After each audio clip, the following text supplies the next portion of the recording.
you see the main screen for Group 1 in Utopian, which is the North York Family Health Team.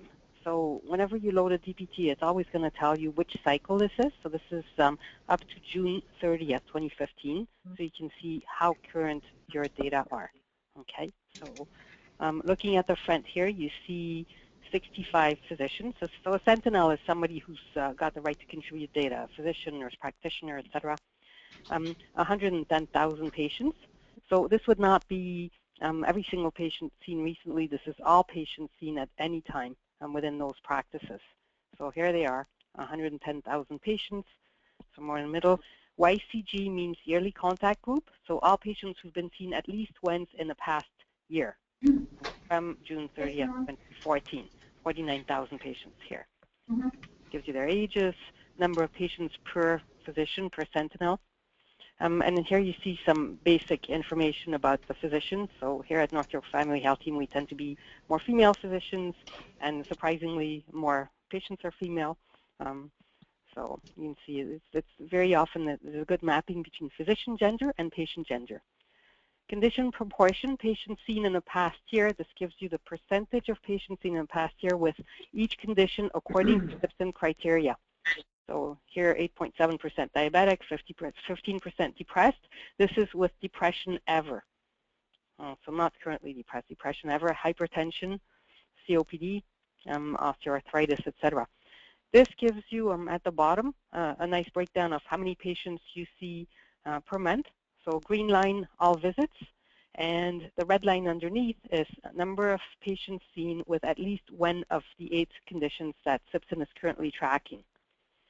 Okay, condition ratio here, patients in the past year and all patients, and not surprisingly, patients in the past year are more likely to have a chronic condition. So here you see 42% with chronic condition versus all patients 29%. So patients without chronic conditions come in less often. I'm not saying anything that's surprising. So there it is. Now the other thing that's nice here is you can look at all data, but you can also look at data for a sentinel. So here, for example, would be the sentinel 1. You can see she's female. There's a breakdown of her patients, and she has more patients with diabetes.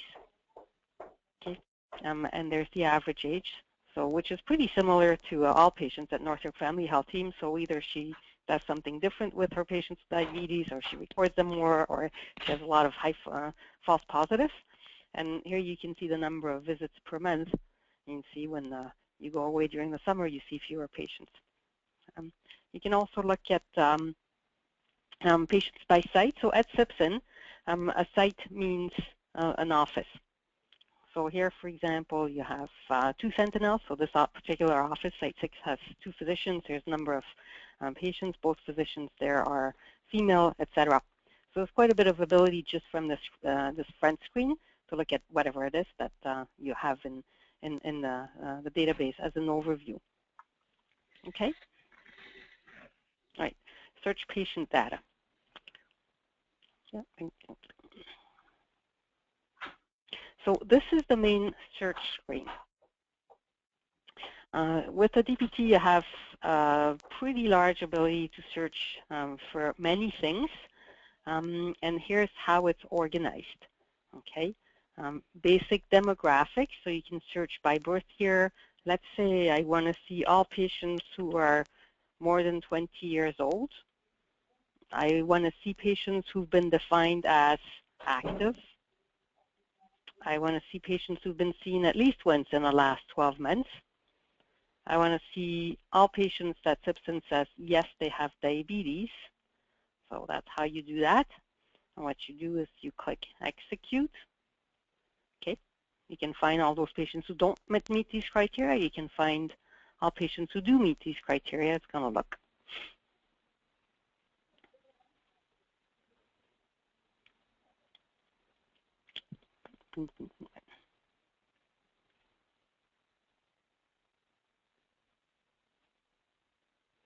So 4,197 patients. You can see here all of them have diabetes.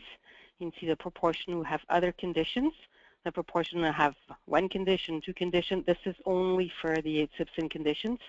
Here I ask for only patients seen in the past 12 months, so it shows you that. I can name the search, I can save it. I'll give you the mean age, average body mass index, so they tend to be a little bit overweight when they're diabetic. Percentage rural, this is according to the postal code. Okay, and here it gives you the age breakdown. Hello? Oh, who just joined us? It's Dave. Oh, hi, Dave. How are you? One of the Hi, everyone. Sorry I'm a little bit late. Okay. Oh, so this is Dave Jackson, who programmed the DPT. So I'm just assisting your application, that's all. So one of the things that's important to do when you load the DPT and you do a query, sometimes you're going to get unexpected results. So always, always, always validate your results by using your results. So here you can see, you know, this patient has diabetes. It will tell you which indicators were used. So 71 counts of medication, 40 counts of lab, billing, etc. It tells you why this patient was classified as being diabetic. Here I'll give you a brief overview of their encounters. You know, so provider ID 0 means somebody else saw the patient in the office. If there's a diagnosis in the chart, sometimes there is, sometimes there isn't. For the encounter, I'll give you that. It gives you all health conditions, free text and coded as extracted from the EMR and as cleaned. It'll give you procedures if that's entered in the EMR. Sometimes it is, sometimes it isn't. It'll give you selected labs, A1C, microalbumin, fasting sugar, lipid profile. It'll give you allergies if they're entered. It'll give you all medications for this patient. The medications are coded and classified according to ATC, anatomic, therapeutic, and chemical. Exams means blood pressure, BMI, height, weight, and if there's other things, so you have all of the vitals. It also tells you if they're the most recent. You can use that for when searching. Risk factors means anything that was put in the CPP. So smoking, both original and coded by Babak and the other data managers. So you can search for current versus not current smokers. It'll give you referrals, and these have been recoded as well to something called SNOMED CT. You've got all of the billings. You've got vaccinations, both coded and cleaned, and you got family history. These are the things that you can search for.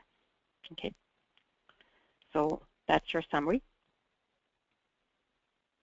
Now, let's say I want to see patients who fit these criteria, but I want to see who smokes.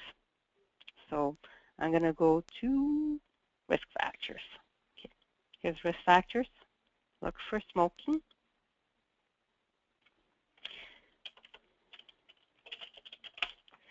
So one of the things that I've done here is I've put in 2 equals.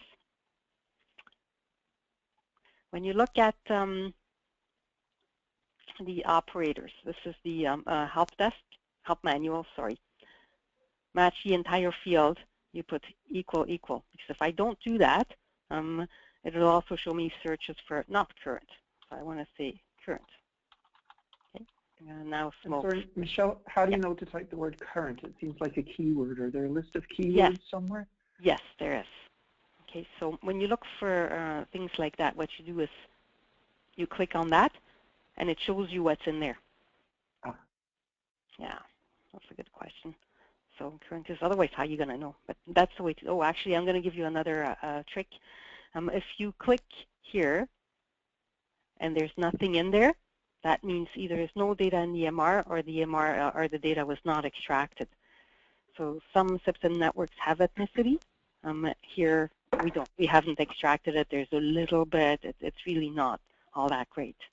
So you can see. So you can see for a lot of the social demographic data, we have very little. So nothing for language yet.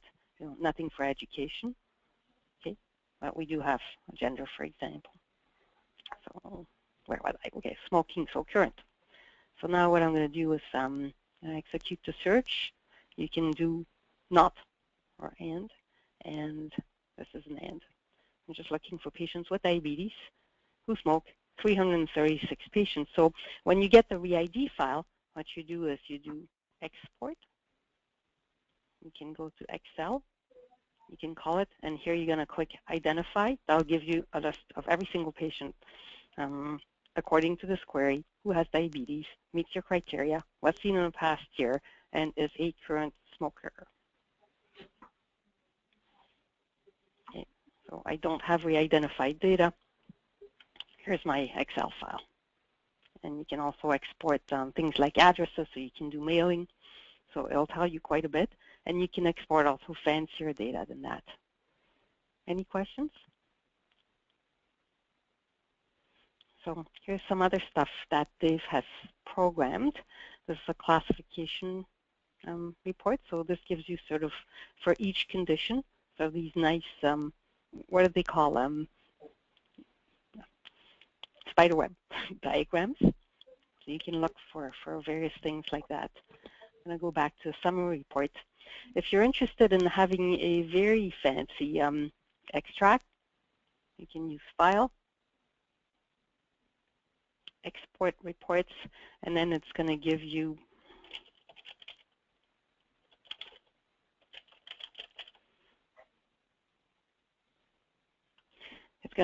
things like ability to export a big pile of things. Okay, this is for advanced users. So there's a ton of stuff that you can export. That's again in the user manual, but that's for people who really want a lot of data to export to SAS, SPSS, or just to Excel so that they can manipulate it. I'm going to go back to the home screen, and I'm going to give you a little tour of the raw data viewer. So here, for example, is medication. So this, you can view this way, or you can view as a table.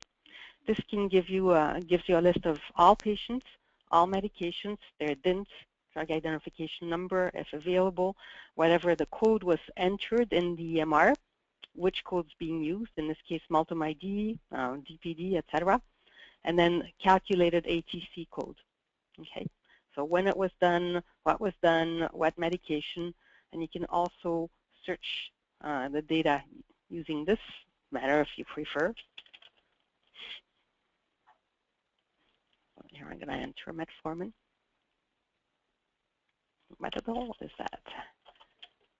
Okay.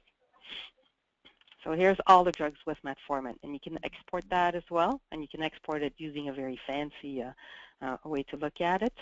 So you can search for drugs directly. There's the export. Okay.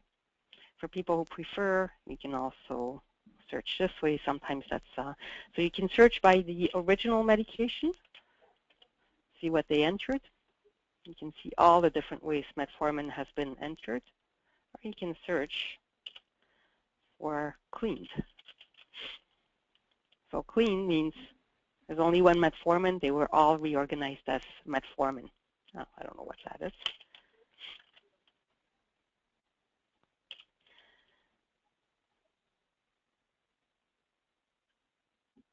Here you have codes for medication if you prefer to search that way. These are the ATC codes, and I'll show you how to search using ATC coding, which is a very, very powerful way to search. Okay, so let's say I want to search for ACE inhibitors. Okay, I'm going to go to data reports. This is the World Health Organization ATC search. So I don't know what ATC, I don't know what code to search, so I know ramipril.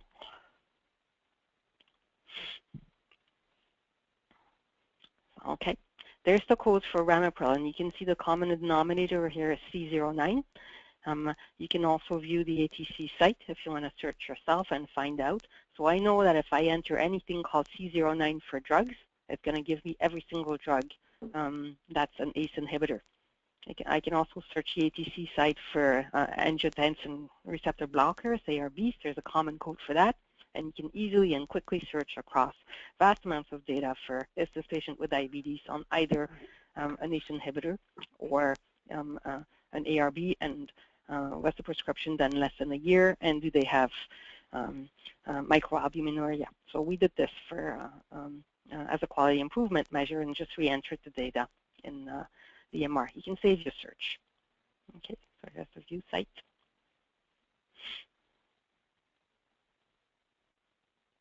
And there, ramipril. So that allows you to see that. Any questions at all? Okay, so these are some saved searches. So those are interesting because if you have something that you want to search for, it'll actually save it for you. And the nice thing here is you can import and export it. Because it contains no patient's name, it's just a simple search file. You can send it to whoever you want. They import it into their application, and we found that, you know, when North York wanted to do something with Mount Sinai, it was very easy to exchange the searches, and they re-imported it into their DPT and kind of told us, okay, so this works, this doesn't work, and you can exchange. It's akin to exchanging stamps or queries in the EMR, except because this is designed specifically for searching, it's a lot more powerful. Let's see. Okay, patients with breast cancer, we'll just pick that one. So if you want to run the query, you just click there. See if it gives you anything. You can find out very quickly how good your search was. Now, the other good thing with this is even if it takes a while, which sometimes it does because this is not that powerful a computer I'm using, you're not accessing the EMR directly. So nobody's going to complain to you that you crashed your server today, which is a very good thing. There we go. 484 patients, breast cancer. And here's the type of thing that, you know, I entered. So this was a fairly powerful search, which is why it took a little while. And again, you know, it's going to show you patient demographics, encounters, family history, etc. Another thing in data reports that's very helpful is chronic disease follow-up. This one I really like is what you do is you click it. And then what it does is it just generates this. So one click, and it generates a little summary report for how you're doing overall. And at MyFit, the first thing that the data manager does when she gets it, she just generates that so she can see how we're doing. You know, did we do A1Cs in the past year? Did we do blood pressures? You know, is there smoking status present in the chart? So here you can see at North York Fit, 83% of patients have smoking status, which is good because we just published an article in American Journal of Preventive Medicine showing about 66% of patients have smoking status. So we're generally doing a little bit better. And here you can see that waste measurement continues to be an issue. So we're not really measuring waste circumference. So this is something that, you know, a real quick way that you can tell people how they're doing. Let's see, lab and exam. So this is data trending. So you can look for, what did I do here, LDL. For patients who have diabetes, you can search across anything. And then run trending. So it'll give you very quickly either average value, median value, or proportional. Patients with A1C greater than 7, last 3 years, 2 years, 1 year. You can search by office, that means site. You can search by physician, sentinel. You can generate graphs, and then you can print them and give them to people. So you can see here very quickly that for LDL and diabetes, we haven't really seen any change over the past couple of years. So that's been helpful at our all-fit meetings when things are presented to a whole group. We just had an all-fit meeting. Very often the data manager will present this or that or the other data, and the medical director will comment on it. So at least we know where it is that you know, we're going. So we have trending for parameters like BMI, peak flow, etc., not used very much, blood pressure, and selected labs. So these are the labs that are currently extracted by SIPS, and we're going to start extracting EGFR and creatinine and INR pretty soon as well. Okay. So for those that like this medication table. This is something that's also interesting. This gives us an idea of what medications are prescribed for all patients. Medications prescribed in the last 2 years, but across the entire population. It's not limited to just patients. And for some reason, Synthroid's a pretty common drug. And you can see Lipitor is a very common drug. So, thyroid medication. You can look for common medications in patients with diabetes. And a good thing here is metformin is prescribed as a first line. Lots of people on Lipitor, Crestor, lots of people on Altes. I don't know what they have for hypertension here. Okay, so the commonest prescription here is hydrochlorothiazide. Norvasc is commonly used, also lots of Lipitor. Epilepsy, though, well, you can see that for some reason they're on lots of salbutamol. I don't know why. Let's see what COPD patients are on. Tiotropium. Okay, so Spiriva, etc. You can print that. For more power users, there's an admin area, so this gives you a little bit of an overall summary of what's in the database.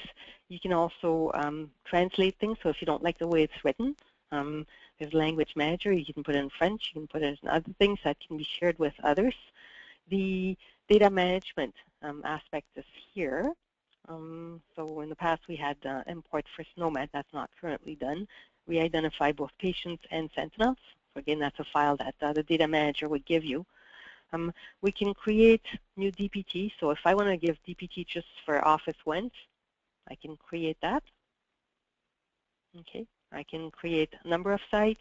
I can create DPT and exclude sites as well. So that's sometimes useful because people want to have, one office may want to have their own DPT.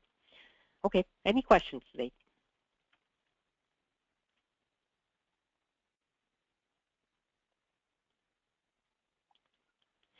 Okay, so let me do an interesting search. Let's see now. I want to see patients who've been seen in the past 12 months. Oh, this is the original for what patients actually look like in the EMR, so you can see sort of the interesting data. This is the data that's been cleaned by the data manager, so often easier to use that, but you can also run a query for moved away and active to give you a list of patients who have moved away and are active. Let's see now. I want to see people who are sick. So count.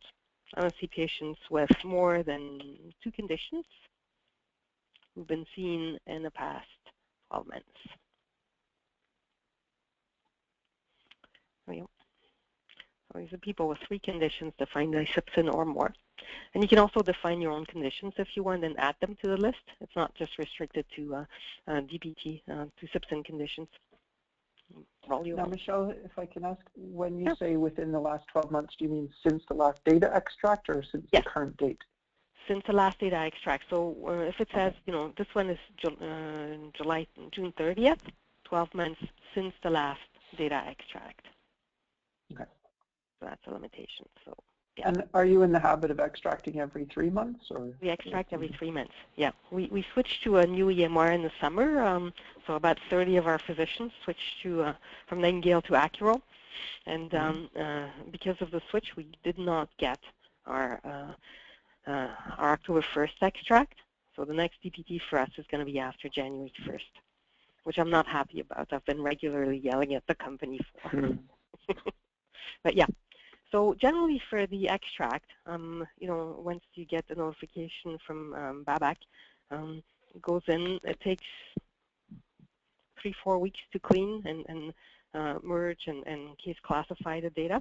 And once it's ready, then Jeremy, for you, would be getting a note. Okay, your DPT is ready, because once the data is cleaned, it's re-imported into the DPT, and that generally is about I'd say currently BABAC about a month to 6 weeks. Most of the time?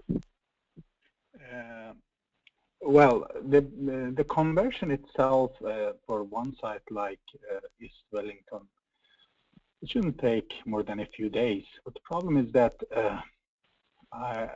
it is not very efficient to do one by one. I usually try to get the data from multiple sites and then start working on all of them. So I may, for example, extract data from East Wellington, but I may wait for the data to come from the other sites. Then I start doing all of them together. Yeah, I found that it takes about six weeks or so before the data comes back. I think one of the things that we're going to have to work on is more efficient ways to extract data, Babak? Yeah, I mean, if you can, that's the main problem that we have right now. I mean, some sites like East Wellington are good, but we don't have that in all sites. Some sites, we have access issue, we have delays, especially situations that the EMR vendor is supposed to give us the data. So we have problems there. But I usually try to do this as soon as I can and return the data. And is there any part of the extraction cleanup that's manual? I mean, does anyone actually look at individual patient records at all, or is it all automated? Well, we can look at individual patient records, but it is mostly automated. Right now, conversion. The first step is that extraction. We do that. That is manual because we are doing it. We were hoping that if you could use Postgres, we can make it automated too, but it wasn't possible. Yeah. So that is manual. Then after the extraction, we transferred that. I transferred that data to our server that is in Queen's University, and then that part, conversion to CPCSSN database, is automated mostly.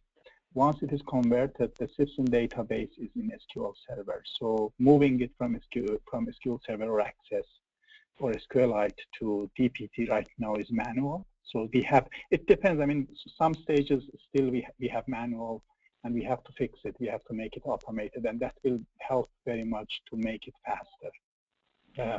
Yeah. So the actual cleaning of, sorry, I was going to say the actual cleaning of the data. Cleaning is not manual. It's not algorithms. Manual. It is algorithms. Okay. Yeah.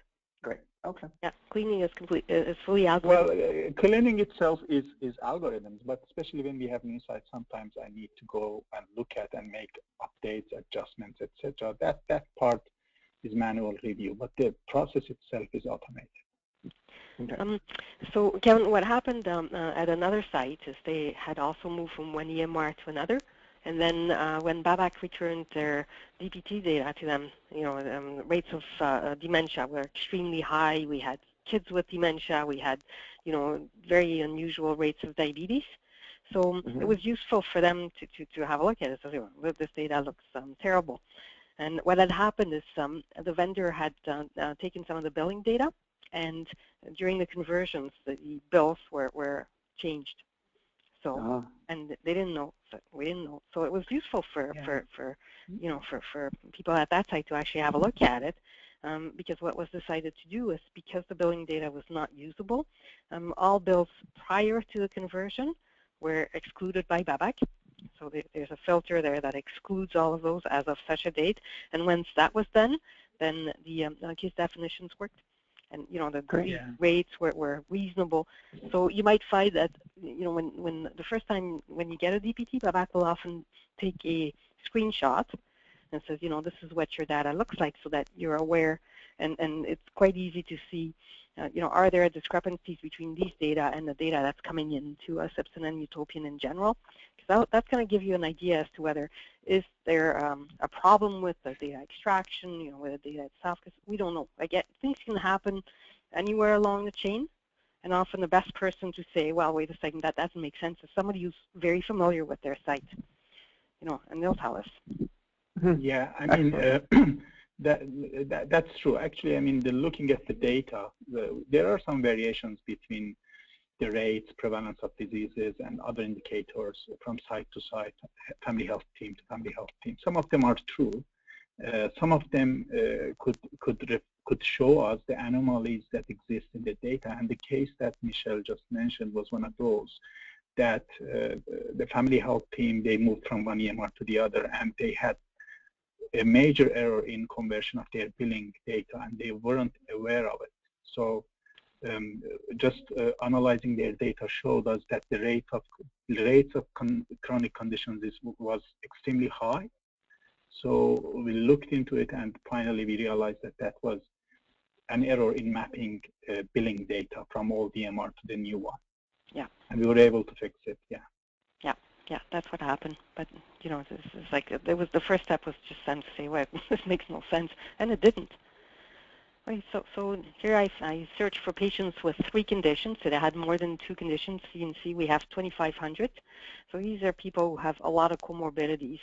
And you can see the type of comorbidities. Typically things are very common in primary care. The majority have 3 conditions. Now, that's helpful when thinking about programs like HealthLinks, because again, you can export. So I'm not going to run this because this one does take a while.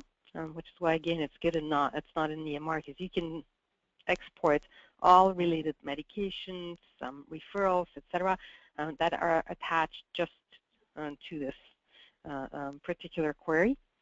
When I view the results, one of the things that I like to do when validating patients is here you get 2,500, so you can select the record somewhere in the middle. Let's make sure that the data actually makes sense. And here you can see, they're typically on a ton of medication. So that's going to give you a... Yeah, the spider diagram, I don't know if Michelle explained it, that actually shows why we have identified the patient with a specific condition. For example, here the patient, it shows that because we identify patients based on their CPP, based on the medication, based on lab data, depending on which condition. And in this case, I think it is the patient has, Dave, can you explain which condition the spider diagram shows us? Oh, hypertension, yeah. And here for example, in this, for example, for dementia, it shows that the patient has 1 record in CPP. And yes, what is IDX? What is it? Encounter diagnosis. Encounter diagnosis, yeah, EDX. So in sorry, what HC? HC is health condition table in CPCSSN database, and it has the data from the CPP problem list and past medical history. So if it shows that the patient has a positive record for, let's say, dementia here, that means that that diagnosis is listed in patient CPP. Yeah. So here I've highlighted, I've gone to health conditions, HC. So, like any fancy software, you have to sort of learn a little bit about where to look for things. But sorry, can you just go back to that screen with the pentagram again? Yeah. So can you just explain that triangle? It's showing, right. This is a case of how it came to the conclusion that this patient had dementia? Yes. Is that what it's saying? So it's saying? Yeah.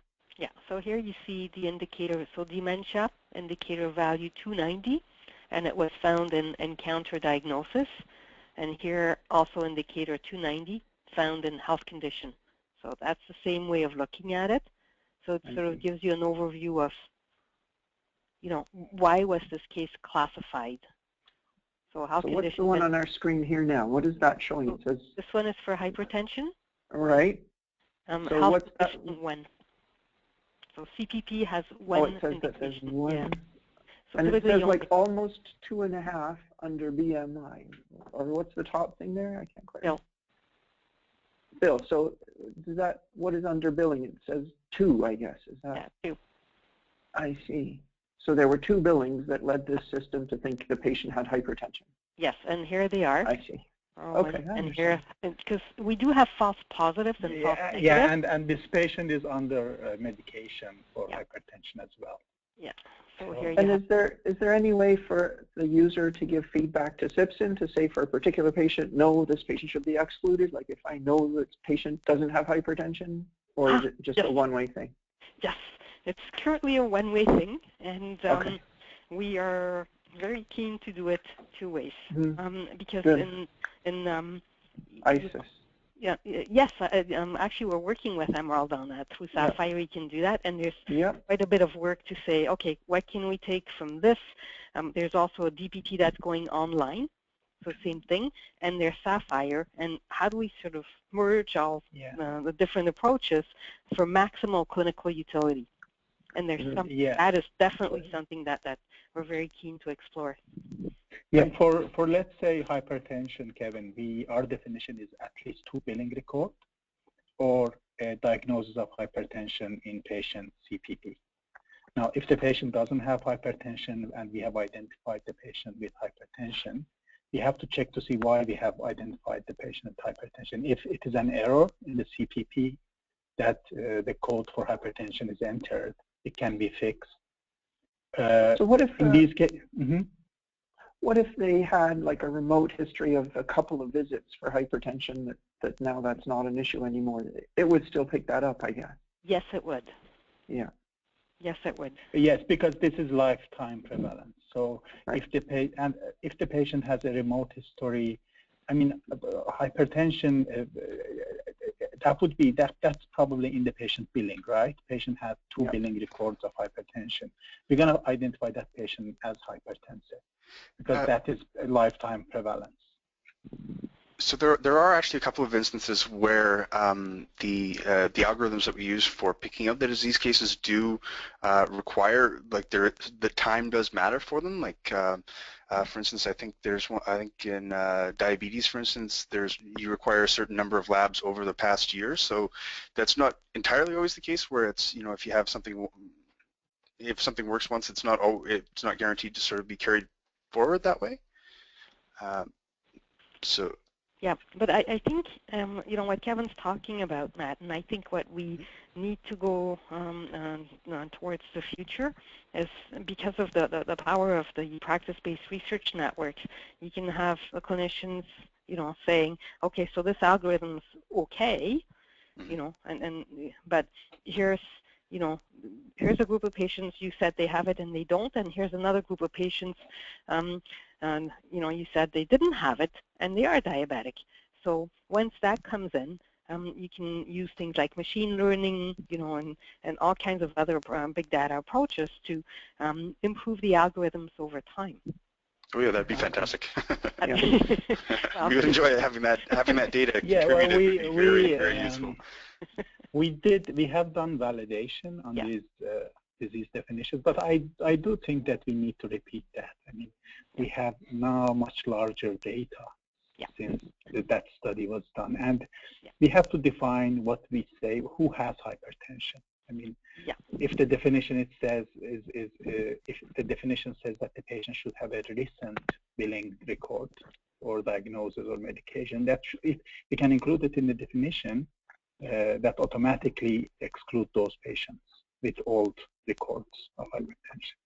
Yeah, because, you know, essentially the value of that is only as good as whatever is in the data, but there's no reason why it cannot be improved in the future. Now, current approaches to defining, you know, conditions use validation, and they're very time-consuming, and you have to redo them once in a while.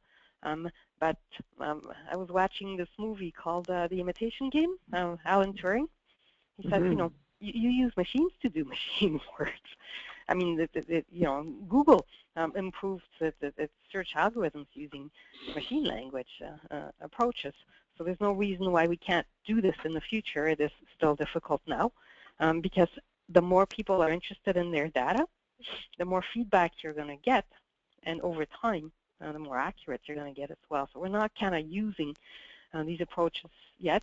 But one thing that happened at MyFit, Kevin, is because we were interested in diabetes, you know, everybody got, well, Simpson says this patient has diabetes and he didn't put in a code 250 in the CPP, does this patient have diabetes, right? So yes, no.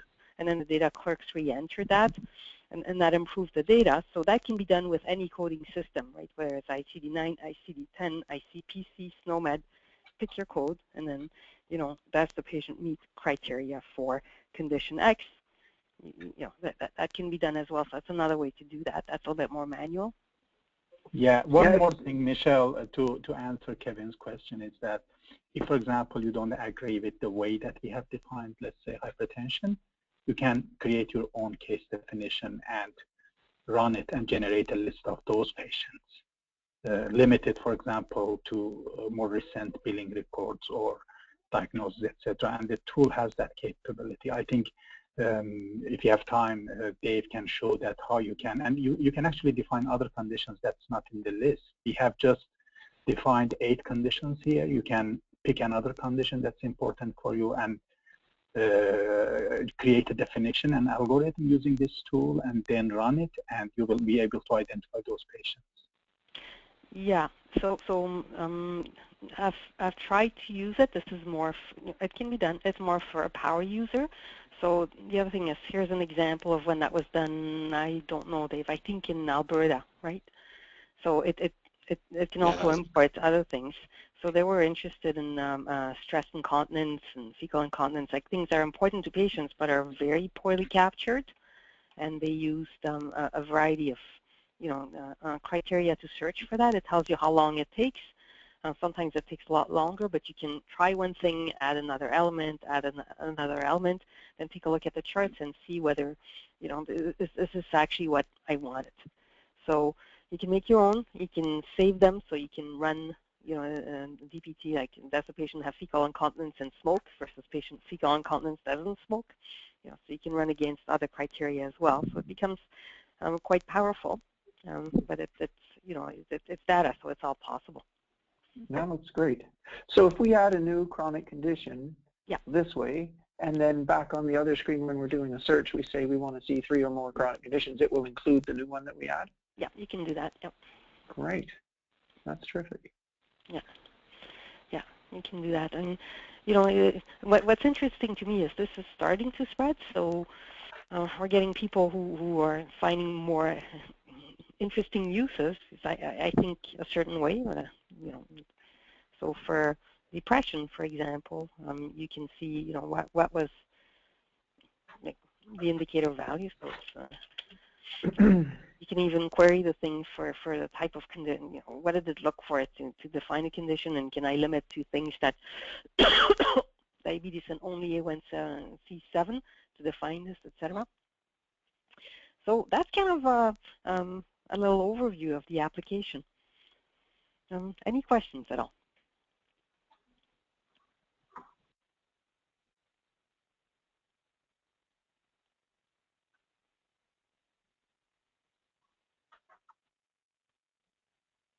Okay, so can I show one more thing? Okay, so the family history actually was a project that was done right here because I was interested in this. And the reason for that is we wanted to see do patients have a family history of breast cancer, right? And I think it was 174 was breast cancer actually coded. So I wanted to see only female patients. I want to see patients more than age 40. Let's see, 40 or equal. And I want to see patients seen in the past 2 years.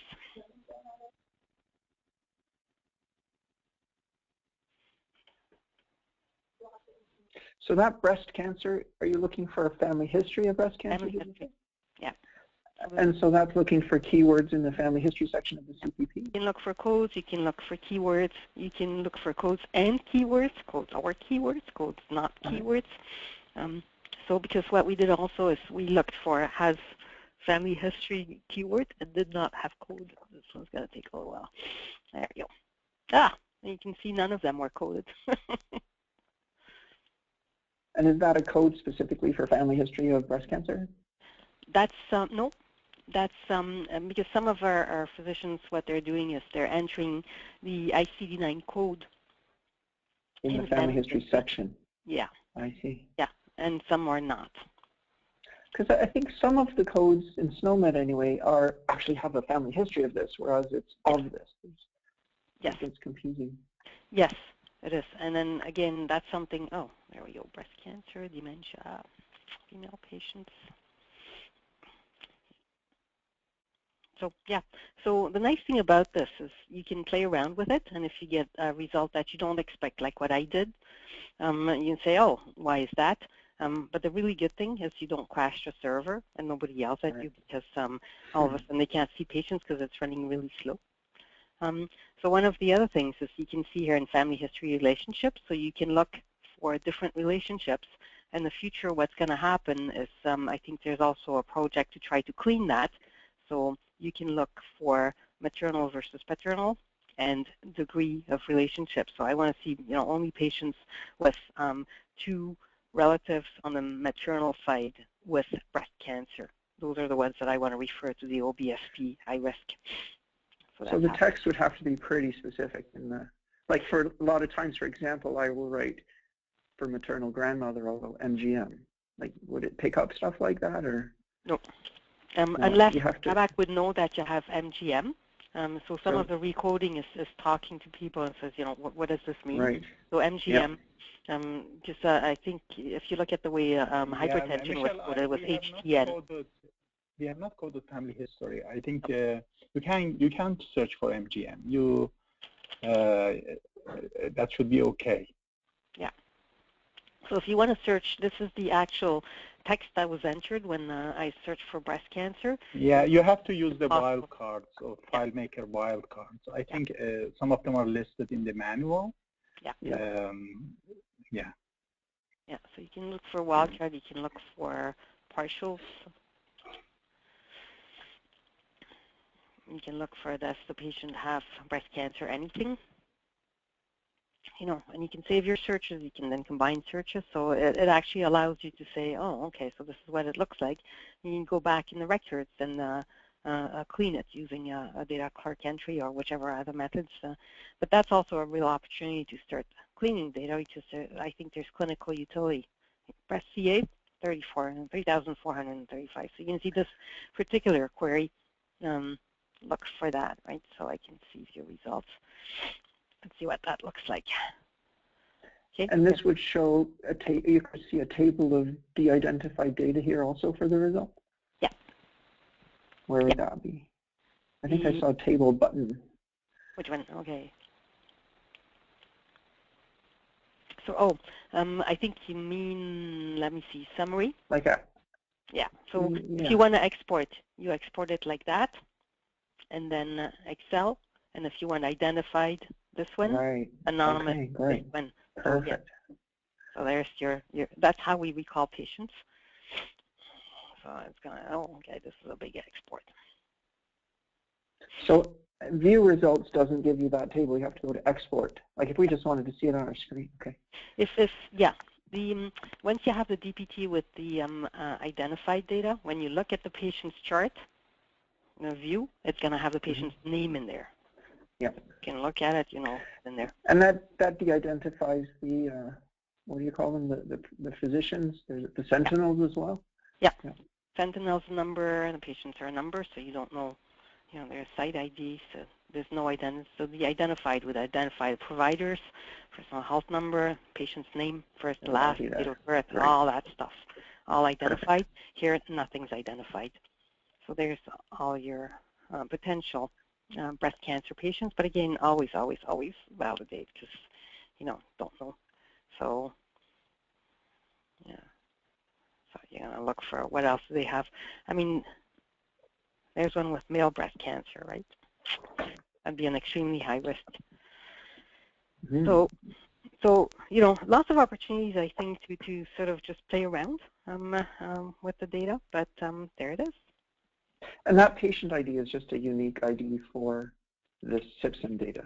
Yes. Yes, okay. Yes, but we provide you with a linkage file that links that ID to patient chart number in Practice Solutions. Yeah. Only if it's de-identified, though, or how would we? Well, that's the file that Jeremy is going to use to re-identify. Right. Okay. So perfect. That linkage file is being used at site level. Yeah. Excellent. Yeah, so you got to remember, we're not allowed to take identifiers. So the file that BABAC generates is at your site. We don't. It doesn't even leave our site. No, Jeremy's going to do that, Michelle. Perfect. I have actually created a package that the first one received was Jeremy, so I'm going to use that. I send it to the user, so they have the instructions with the linkage file and everything, and they do it on their own computer. The re-identification happens there. And so after each time we do a fresh export, we'll just run that de-identifying program again, re-identifying program. Re-identifying, yeah. You can anytime you can run it, and you can actually have 2 copies. It depends who's going to use it. We recommend that because it has all your data, the person who is using the re-identified version, actually both versions. I have provided the software, the open source software through Crypt, you can generate an encrypted drive on your computer and you can put it in there. So that way it will be safer. We're all within an encrypted environment anyway, but yeah, well, that's great. That's great. If you have your own environment, you just put it in there and you can use. I mean, if you need, it depends who's using it. If it's someone that is doing a research project, doesn't really need to know which patient they are. It's better for that person to use the identified version. If you wanna send emails or invitations, etc., it may be better to use the identified version. Yeah, that's great. So one of the things that we've done is, you know, we've run research projects across several sites, identifying, like one of them was identifying patients who have either diabetes or hypertension, and they have at least 2 out of 3 of blood pressure elevated, LDL elevated, the A1C elevated, etc. You just run the query, and then you give it to the other site that would like to participate, and they run the query on their identified DPT. And then, you know, you have very similar queries, and the patient's being invited from 2 different sites, but with the identifier staying right locally. So, you know, we should probably, you know, I mean, you can scale quality improvement projects that way as well, right? You have sort of the same way of querying your data, but you identify locally, and then you can see, you know, are there differences between sites? You know, does this QI approach work here versus there? So it gives you a lot of flexibility in terms of running things, but also if you wish to, you know, do things with more than one site, it gives you the ability to do that as well. That's been that's good. I mean, that'll align perfectly. One thing we're struggling with at ACTO with our whole D2D right now is trying to identify patients at risk of readmission, and one great way to do that would be look at patients with more than X number of chronic diseases, and that's surprisingly difficult to do with just the EMR. So this is a tool that would be, if we could design, I mean, ideally we could get more users on this, and then we could actually be exporting queries or sharing queries. Yeah, I think, yes, I think that, you know, because that's who we should be focusing medical healthcare services for, right? They're really sick, and I don't want to see people with colds in my practice necessarily, but, you know, so that's one way. That's I think a good way to do that. You've got 3 health conditions. You know, here's what we have, here's what it looks like, etc. Yeah, I think that probably be that's why I'm kind of excited that you're interested. Yeah. I mean, there's so much potential. It's a very versatile tool. So, I mean, from our point of view, it's going to be really interesting because we can already get a lot of this data. So it'll be good, first of all, just to compare what kind of results we're getting and give you guys some feedback. Yes. And then there's things initiatives that we're working on that I think this would be well suited to that, more so than other ways that we're doing it. So I think it's going to open up a lot of stuff for us. Exactly. Yeah, or it would be complementary, I think. Okay, well, I think it's 4 o'clock. I'm going to go off to see the dentist and get my tooth taken care of. So, Kevin, you know, please send me an email. Let me know if there's anything that you know, any feedback or any funny data things that you find in there, because there's always something, you know, that doesn't work, or anything that you think, you know, could or should be in there that we could do to improve. I think Dave Jackson, are you still on the line? Yeah, I'm still here. Hi, I'm Dave. still here, yeah. So Dave's programmed the DPT, and Matt Taylor has done the web-based DPT. So, you know, we can bother those guys a lot. Excellent. And they like being bothered. Well, I can see from how simple it is how much work has gone into it, because I know that the harder you work on something, the easier it is to use. Oh, yeah. And so you've done an excellent job on this. So congratulations, everybody. It really looks tremendous. But we'll certainly spend some time with it, and we'll try some stuff and see how it goes, and we'll keep in contact. Okay, perfect. Okay, excellent. Thanks, everybody. Well, thanks for taking the time. Oh, you're welcome. Bye then. Okay, bye. Thank you. Bye. Thanks a lot. Bye now.